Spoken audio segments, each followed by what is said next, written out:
The rain hammered against the windshield like 1,000 desperate fingers, each drop carrying the weight of her unspoken grief. Sarah Chen gripped the steering wheel tighter, her knuckles white against the leather as she pulled into the hospital parking lot for what she knew would be the last time. The oncology ward had become as familiar as her own home over the past 8 months, but tonight felt different. Tonight, the fluorescent lights seemed harsher, the antiseptic smell more suffocating, and the silence between her heartbeats stretched longer than ever before.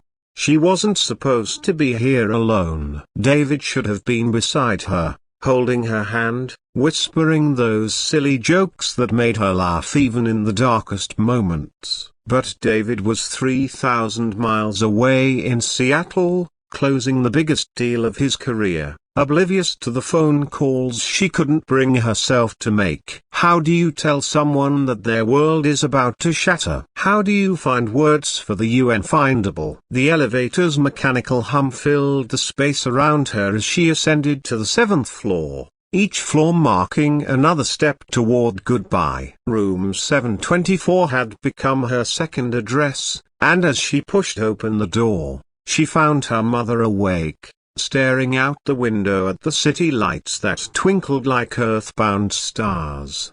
"You came," Eleanor whispered, her voice paper-thin but warm with recognition. "I wasn't sure you would tonight." Sarah's throat tightened. "Of course I came, Mom. I promised I'd be here." What she didn't say was that she'd almost turned around 3 times during the drive, her courage failing like a phone battery in winter. The doctors had been gentle but clear that mourning are days, not weeks. The experimental treatment had failed, the tumor had spread, and all the money in the world couldn't buy them more time. Eleanor patted the space beside her on the narrow hospital bed, and Sarah carefully settled next to her mother, mindful of the tubes and wires that had become extensions of her fragile body. They sat in comfortable silence, watching the rain paint abstract patterns on the window. "I need to tell you something," Eleanor said suddenly, reaching for a manila envelope on the bedside table with trembling hands. "About the scholarship fund." Sarah had heard whispers about her mother's charitable work, but Eleanor had always been modest about her giving, deflecting praise like she was swatting away compliments about her cooking. The envelope felt substantial in Sarah's hands, heavier than paper had any right to be. "Mom, you don't need to." "Yes, I do." Eleanor's eyes, though clouded with pain medication, held a clarity that Sarah hadn't seen in weeks. "Open it." Inside were dozens of letters, handwritten on various papers, some on expensive stationery, others on torn notebook pages. Sarah's hands shook as she unfolded the first one. "Dear Mrs. Chen, you don't know me, but you changed my life. The scholarship you provided allowed me to finish a nursing school when my father lost his job.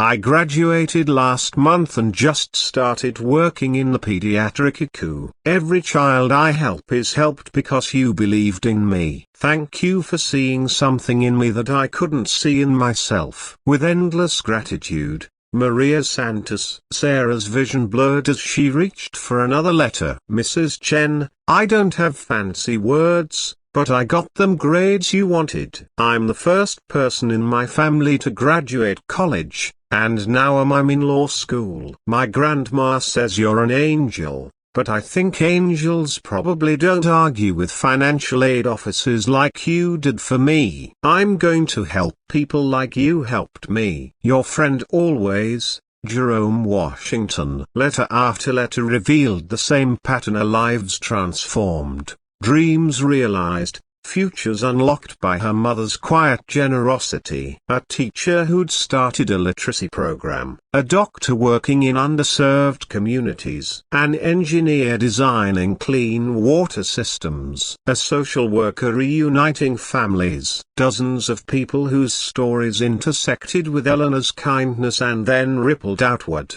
touching hundreds, maybe thousands of other lives.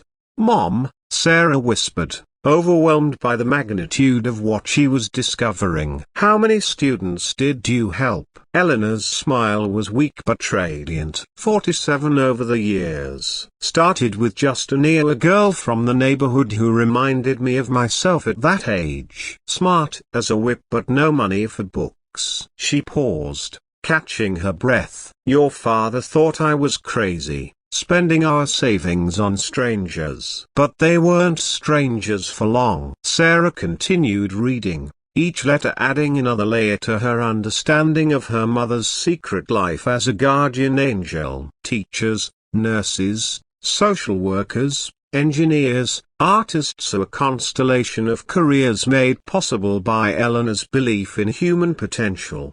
"But Mom, your own retirement, the house renovations you wanted, the trip to Europe you and Dad always talked about her." "Sweetheart," Eleanor interrupted gently, "what's the point of accumulating wealth if it just sits in a bank account when it could be changing lives? I got my trip to Europe every time Maria sent me pictures of the children she was helping. I renovated my heart every time Jerome called to tell me about a case he'd won for someone who couldn't afford a fancy lawyer." The revelation hit Sarah like a physical force. All those years she'd worried about her parents' modest lifestyle, encouraging them to spend more on themselves, to travel, to enjoy their retirement. She'd never understood that they were already living their richest life possible. "There's one more thing," Eleanor said, pulling out a final document. "I've set up an endowment. Nothing huge,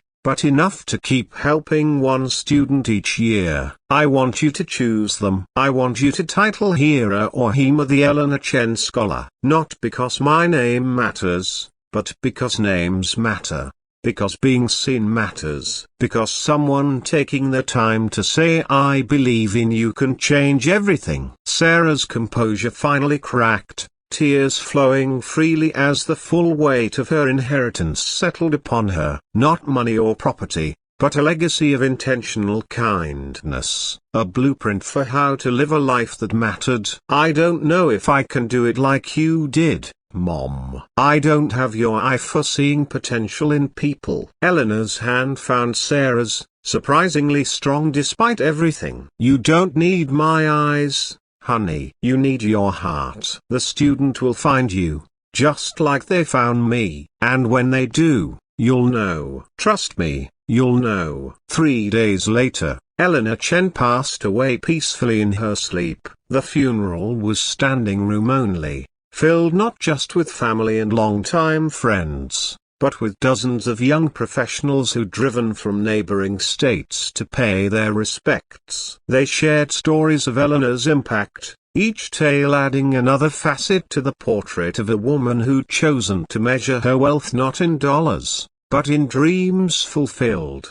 6 months later, Sarah received an email that made her smile through her tears. A young woman named Isabella, working 2 jobs while caring for her disabled brother, had applied for the first Eleanor Chen Scholarship. Her essay about wanting to become a special education teacher was filled with the same determination and hope Sarah had seen in all those letters her mother had kept.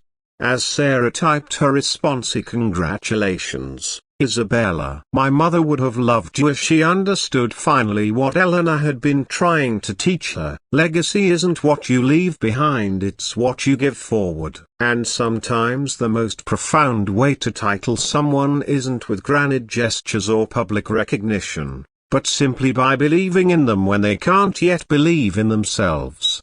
The scholarship check was modest, but Sarah added a personal note. "This isn't just financial aid. This is a reminder that someone sees your potential and believes in your dreams. Use it well, and someday, when you're able, help someone else climb the ladder behind you." She signed it not with her own name, but with the one that mattered most, "With love and belief in your future, the Eleanor Chen Scholarship Fund."